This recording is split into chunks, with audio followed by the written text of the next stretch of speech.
नमस्कार दोस्तों, मैं सुप्रिया स्वागत करती हूँ आपका डिकोड एग्जाम के डेली करंट अफेयर की क्लास में। दोस्तों, आज हम अपनी करंट अफेयर की क्लास में डिस्कस करेंगे 7 जुलाई 7 जुलाई से रिलेटेड करंट अफेयर को। तो चलिए दोस्तों, जल्दी से आप सभी लोग सेशन से जुड़ जाइए, सेशन को शेयर कर दें आप सभी लोग। और डेली करंट अफेयर की जो दोस्तों पीडीएफ है वो आपको टेलीग्राम ग्रुप पे मिल जाती है, जिसका लिंक आपको डिस्क्रिप्शन बॉक्स में दिया रहता है। तो कोशिश करिए कि डेली पीडीएफ को जो है डेली करंट अफेयर की पीडीएफ को डाउनलोड करिए और उसका शॉर्ट नोट्स बनाइए और रिवीजन करिए, और साथ ही साथ अपना जो कुछ भी जिसकी भी आप प्रिपरेशन कर रहे हैं दोस्तों, उसके लिए आप लोग जो है अपना टेस्ट सीरीज भी ज्वाइन कर लीजिए, टेस्ट देते रहिए। इसी के साथ अपनी क्लास स्टार्ट करते हैं। क्लास स्टार्ट करूं उसके पहले कहना चाहूंगी कि जल्दी से चैनल को सब्सक्राइब कर लीजिए और बेल आइकन को प्रेस कर लीजिए। इससे आपको चैनल से रिलेटेड हर क्लास की वीडियो का प्रॉपर नोटिफिकेशन मिलेगा और आपकी कोई भी क्लास मिस नहीं होगी। स्टार्ट करते हैं दोस्तों। आज का पहला प्रश्न है, जब भी मैं क्वेश्चन को रीड करूं तो कोशिश करिए साथ में आंसर देने का। तो पहला क्वेश्चन है कि निम्न में से किस बैंक ने ट्रांजैक्शन बैंकिंग हब लॉन्च किया है। ठीक है, तो ट्रांजैक्शन बैंकिंग हब किस बैंक ने लॉन्च किया है? तो ये क्या है दोस्तों? स्टेट बैंक ऑफ इंडिया ने। ठीक है, तो भारतीय स्टेट बैंक ने देश भर के 21 जिलों के केंद्र पर, ठीक है, 34 लेन देन बैंकिंग हब लॉन्च किया है। ठीक है, ट्रांजैक्शन बैंकिंग हब लॉन्च किया है स्टेट बैंक ऑफ इंडिया ने। और उद्देश्य क्या है इस हब को लॉन्च करना? तो ग्राहकों को जो कि तुरंत, ठीक है, तुरंत और कुशल लेन देन बैंकिंग समाधान प्रदान करना, यही इसका उद्देश्य इस ट्रांजैक्शन बैंकिंग हब का। ठीक है, जो एसबीआई के अध्यक्ष हैं दोस्तों दिनेश खारा, उन्होंने बैंक के 68वें स्थापना दिवस के अवसर पर इस हब का उद्घाटन किया। कब बनाया गया था दोस्तों? 1 जुलाई। ठीक है, 1955 में। ठीक है, इंपीरियल बैंक ऑफ इंडिया जो था वो स्टेट बैंक ऑफ इंडिया के रूप में कन्वर्ट हुआ 1 जुलाई, और इस वर्ष देखा जाए 2023 में 1 जुलाई को 68वां स्थापना दिवस था स्टेट बैंक ऑफ इंडिया का। और इसी अवसर पे जो अध्यक्ष हैं एसबीआई के, ठीक है, दिनेश खारा, उन्होंने बैंकिंग ट्रांजैक्शन हब का क्या किया है? उद्घाटन किया है। बैंक का लक्ष्य क्या है दोस्तों? सभी ग्राहकों की जरूरतों को पूरा करना और एक ही छत के नीचे लेन देन, भुगतान और संग्रह आवश्यकताओं हेतु व्यापक समाधान प्रदान करना। ठीक है, तो एक ही छत के नीचे सारी सुविधाएं, ठीक है, बैंकिंग संबंधी सारी सुविधाएं प्रदान करने के उद्देश्य से, ठीक है, ये प्रयास ये किया गया है। तो ये चीज ध्यान रखिएगा। अब बात कर लेते हैं दोस्तों अन्य बैंक के भी बारे में। देखिए, एक प्रोजेक्ट वेब के तहत नई सेवाओं का ठीक है अनावरण किया गया है। किस बैंक के द्वारा? तो बैंक ऑफ ये इंडियन बैंक के द्वारा, माफ करिएगा, इंडियन बैंक के द्वारा। तो ये सार्वजनिक क्षेत्र का ऋणदाता बैंक है दोस्तों, इंडियन बैंक, और इसने अपनी डिजिटल परिवर्तन पहल जिसका नाम है प्रोजेक्ट वेब, उसके तहत नई सेवाओं का अनावरण किया है। बैंक ने ई गवर्नेंस सर्विसेज लिमिटेड के सहयोग से पारंपरिक कागज आधारित प्रक्रियाओं को आसान बनाने हेतु एक इलेक्ट्रॉनिक बैंक गारंटी ईबीजी सेवा शुरू की है। तो ईबीजी सेवा जो कि इलेक्ट्रॉनिक बैंक गारंटी सेवा है, जिसकी शुरुआत की गई है इंडियन बैंक के द्वारा। ठीक है, ये चीज ध्यान रखिएगा। अगली बात कर लेते हैं नोट्स के तहत। देखिए, अभी हाल ही में बैंक ऑफ बड़ौदा के, ठीक है, नए प्रबंध निदेशक और मुख्य कार्यकारी अधिकारी बने हैं देवदत्त चंद। ठीक है, तो देवदत्त चंद जो है बैंक ऑफ बड़ौदा के प्रबंध निदेशक और मुख्य कार्यकारी अधिकारी के रूप में पदभार ग्रहण किया है। ठीक है, तो ये था दोस्तों हमारा पहला प्रश्न। उसी के साथ साथ कुछ इंपॉर्टेंट चीजें भी देखिए। अब अगले प्रश्न की तरफ बढ़ते हैं कि निम्न में से किस शहर में बंदरों के लिए समर्पित बंदर वन बनाए जाने की घोषणा की गई है? तो किस शहर में किया गया है दोस्तों बंदर वन बनाए जाने की घोषणा? ये किया गया है उत्तर प्रदेश की राजधानी लखनऊ में। तो उत्तर प्रदेश सरकार ने, ठीक है, सिमियन, ध्यान रखिएगा, सिमियन जो कि आबादी है बंदरों की, उनको बनाए रखने और मानव बंदर संघर्ष, जैसा कि आपको पता है जैसे जैसे जंगल साफ होते जा रहे हैं, जो जानवर रहे, जो जीव जंतु हैं वनों के, वो मानव बस्ती की तरफ आने लगे, जिसके वजह से लगातार हमें देखने को मिल रहा है मानव और जो है जंतुओं के बीच में संघर्ष। उसमें देखा जाए मानव और बंदरों के बीच में संघर्ष काफी ज्यादा बढ़ गया, और इसी संघर्ष को रोकने के लिए और सिमियन आबादी को बनाए रखने के लिए, ठीक है, लखनऊ में एक समर्पित बंदर वन जो है बनाए जाने की घोषणा उत्तर प्रदेश के सरकार के द्वारा किया गया है। इस बंदर वन को वानर वन कहा जाएगा, ध्यान रखिएगा, और ये 3 श्रेणियों के द्वारा बनाया जाएगा। किसके द्वारा? नगर निगम, वन विभाग और ग्रामीण विकास विभाग के द्वारा इसको बनाया जाएगा। इस पूरी परियोजना में लगभग 10 करोड़ रुपए की खर्च आएगा, और 1 साल में, यानी कि माना जा रहा है कि अगली साल के मार्च अप्रैल तक ये परियोजना पूरी हो जाएगी और वानर वन जो है वो शुरू हो जाएगा। ठीक है, आइए यहाँ पे बात कर लेते हैं बिहार पक्षी गणना से संबंधित। तो यहाँ पे बिहार पक्षी गणना 2023 में राज्य में पक्षियों की 205 प्रजातियां पाई गई हैं। ठीक है, ध्यान रखिएगा 205 प्रजातियां पाई गई हैं, जिनमें भागलपुर और जमुई जिलों के आर्द्र भूमि में जल पक्षियों की संख्या सबसे अधिक है। ठीक है, और वहीं भागलपुर जिले में पक्षियों की प्रजातियों की संख्या सबसे अधिक जो है वो दर्ज की गई है। ये चीज ध्यान रखिएगा। अगले प्रश्न की तरफ बढ़ते हैं कि निम्न में से किस देश संघाई यानी कि किस देश ने संघाई सहयोग संगठन के 23वें शिखर सम्मेलन की मेजबानी की है। तो आपको पता है इस साल भारत जो है एससीओ और साथ ही साथ G20 की अध्यक्षता कर रहा है। उसी के साथ एससीओ का ये 23वां शिखर सम्मेलन था, जिसकी मेजबानी दोस्तों की गई है भारत के द्वारा। तो ये इंपॉर्टेंट क्वेश्चन है दोनों, ठीक है, ध्यान रखिएगा दोस्तों। इसके बारे में बात करें तो प्रधानमंत्री नरेंद्र मोदी ने 4 जुलाई 2023 को वस्तुतः एससीओ शिखर सम्मेलन के 23वें संस्करण की मेजबानी की है। विषय क्या है? टुवर्ड अ सिक्योर एससीओ, जिसमें ठीक है सिक्योर का फुल फॉर्म क्या है दोस्तों? Security, economic development, connectivity, unity, respect for sovereignty, territorial integrity और इन्वायरमेंट प्रोटेक्शन। तो ये क्या है? सिक्योर का फुल फॉर्म है, जो कि विषय है 23वें एससीओ शिखर सम्मेलन का। अगर हम बात करें शिखर सम्मेलन में कौन कौन से देशों ने भाग लिया, तो जो भी एससीओ के सदस्य देश हैं, चीन है, रूस है, कजाकिस्तान है, किर्गिस्तान है, पाकिस्तान है और तजाकिस्तान और उज्बेकिस्तान।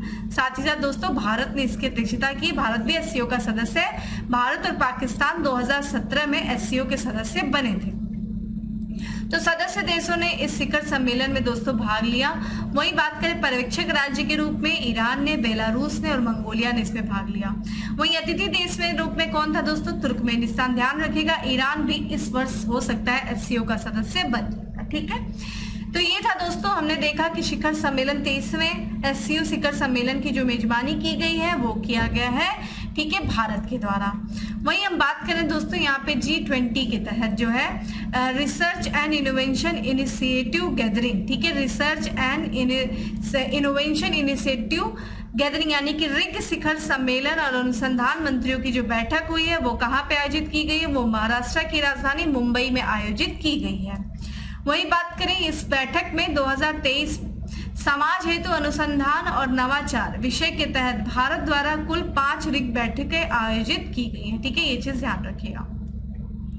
वही बात करें स्टार्टअप 20 शिखर सम्मेलन हरियाणा के गुरुग्राम में आयोजित किया जा रहा है। ठीक है, और इस सम्मेलन की जो मेजबानी की गई है वो स्टार्टअप 20 एंगेजमेंट ग्रुप के द्वारा की जा रही है, जो भारत G20 प्रेसिडेंसी के तहत संचालित होता है। ठीक है, शिखर सम्मेलन का उद्देश्य क्या है? स्टार्टअप पारिस्थितिकी तंत्र के भविष्य को आकार देना, यही इस शिखर सम्मेलन की जो है थीम थी, विषय था। तो ध्यान रखिएगा स्टार्टअप 20 शिखर सम्मेलन जो है वो कहाँ पे आयोजित किया गया है दोस्तों? वो गुरुग्राम में किया गया है। वही बात करें कि G20 research and innovation initiative gathering शिखर सम्मेलन जो किया गया है इसका आयोजन मुंबई में किया गया है। ठीक है,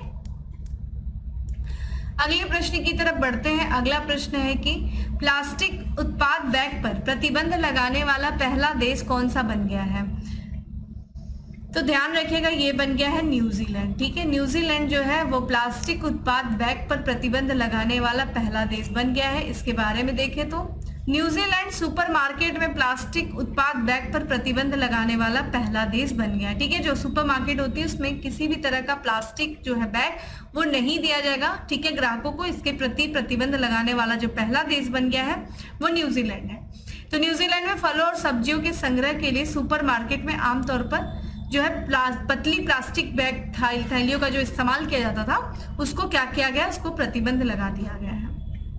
एकल उपयोग प्लास्टिक के खिलाफ सरकार ने अभियान के तहत प्रतिबंध में प्लास्टिक स्ट्रॉ और चांदी के बर्तन भी शामिल है, यानी कि जो प्लास्टिक के स्ट्रॉ रहते थे और जो चांदी के बर्तन थे उन पे भी प्रतिबंध लगा दिया। लेकिन अपवाद स्वरूप जैसे कुछ प्रतिष्ठान जैसे कि सुपरमार्केट, फार्मेसी, आतिथ्य स्थल या फिर स्वास्थ्य और विकलांगता सेवाओं को छूट दी गई है, यानी कि अभी भी जो विकलांग लोग हैं वो प्लास्टिक स्ट्रॉ बेच और प्रदान कर सकते हैं। ठीक है, ये चीज ध्यान रखिएगा।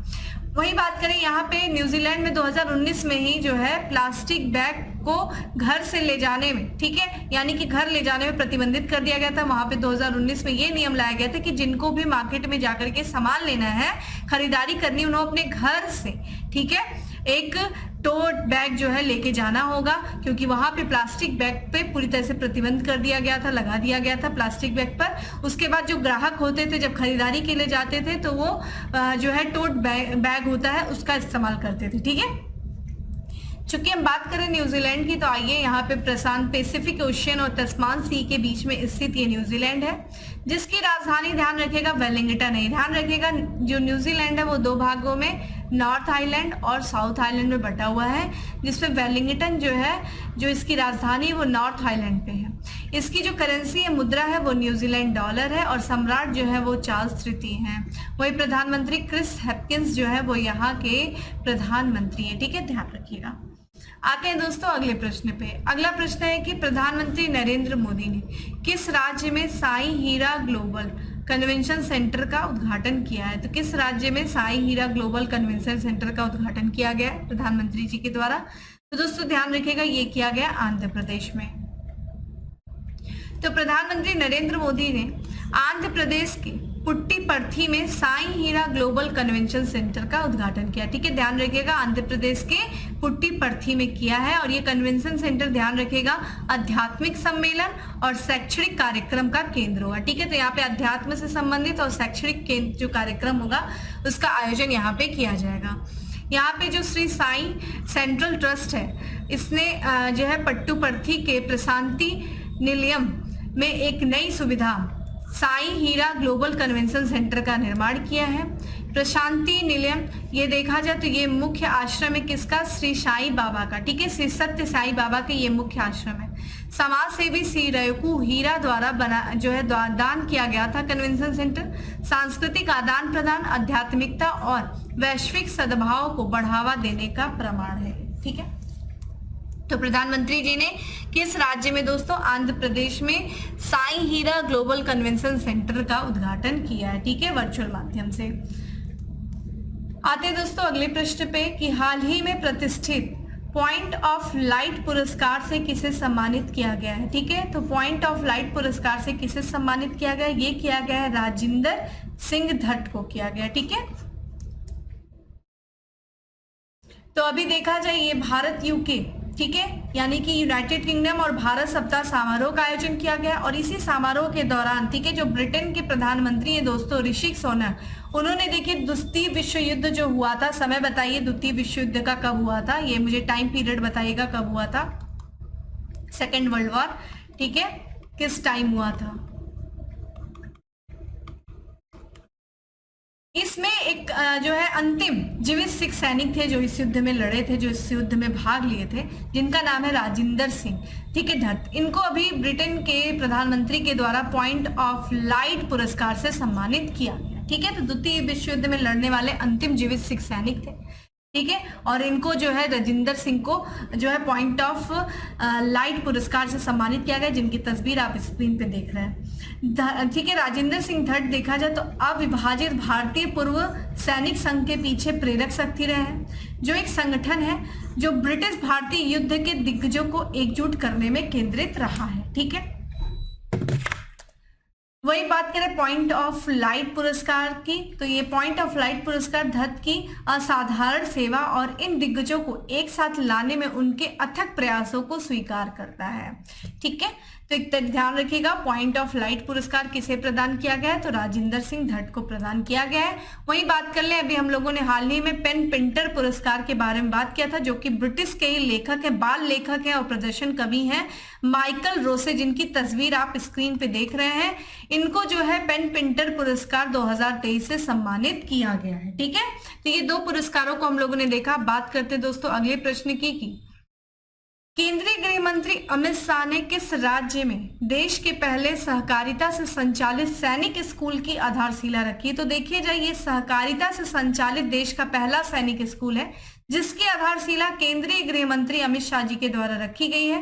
किस राज्य में रखा गया दोस्तों? तो इसका करेक्ट आंसर हो जाएगा बी, गुजरात में। ठीक है, तो अभी देखा जाए वीडियो कॉन्फ्रेंसिंग के माध्यम से जो केंद्रीय गृह मंत्री और सहकारिता मंत्री हैं, उन्होंने गुजरात का एक जगह है जिसका नाम है मेहसाणा, उसी के निकट जो है देश के पहले सहकारिता से संचालित सैनिक स्कूल का वर्चुअल माध्यम से क्या किया है? उद्घाटन किया है, शिलान्यास किया है।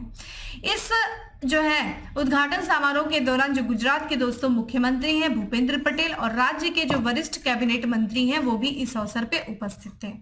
इसकी बात करें इस सैनिक स्कूल की तो यह महसाड़ा नगर से 11 किलोमीटर दूर बोरियावी गांव में प्रमुख सहकारी दुग्ध सागर डेयरी द्वारा 75 करोड़ रुपए की लागत से स्थापित किया जाएगा। ठीक है, किसके द्वारा किया जा रहा है तो यह सहकारी दूध सागर डेयरी है, उसके द्वारा जो है इस सैनिक स्कूल को स्थापित किया जा रहा है, जो कि देश के पहले सहकारिता से संचालित सैनिक स्कूल है गुजरात के महसाड़ा निकट। ठीक है, यहाँ पे हम बात कर लेते हैं अभी हाल ही में बात करें, देखिए राजस्थान में, तो राजस्थान की जो प्रतापगढ़ है, ध्यान रखिएगा उत्तर प्रदेश का प्रतापगढ़ नहीं, राजस्थान का जो प्रतापगढ़ है वहां पे 5600 करोड़ रुपए की लागत से 11 राष्ट्रीय राजमार्ग परियोजनाओं का उद्घाटन और शिलान्यास किया गया। किसके द्वारा किया गया है तो केंद्रीय सड़क परिवहन और राजमार्ग मंत्री श्री नितिन गडकरी जी के द्वारा। कहाँ पे दोस्तों तो राजस्थान के प्रतापगढ़ में। ठीक है, तो 11 राष्ट्रीय राजमार्ग परियोजनाओं का उद्घाटन किया गया। ठीक है, नेशनल हाईवे प्रोजेक्ट का। अगले प्रश्न की तरफ बढ़ते हैं दोस्तों। अगला प्रश्न है दोस्तों कि हाल ही में संयुक्त अरब अमीरात भारत आर्थिक शिखर सम्मेलन किस स्थान पर आयोजित किया गया है। तो ये संयुक्त अरब अमीरात और भारत आर्थिक शिखर सम्मेलन है जिसका आयोजन अबू धाबी, जो कि यूएई की कैपिटल है अबू धाबी, वहां पे इसका आयोजन किया गया है। ठीक है, ध्यान रखिए। आइए इसके बारे में देखते हैं। तो संयुक्त अरब अमीरात और भारत आर्थिक शिखर सम्मेलन की जो मेजबानी की गई है वो अबू धाबी के अल मरियाय द्वीप के एडीजीएम सभा सागर में आयोजित किया गया। ठीक है, ध्यान रखिएगा, अल मरिया द्वीप जो है अबू धाबी से संबंधित है, अबू धाबी के पास में, वहीं पे जो है संयुक्त अरब अमीरात और भारत आर्थिक शिखर सम्मेलन की मेजबान जो है आयोजन किया गया है।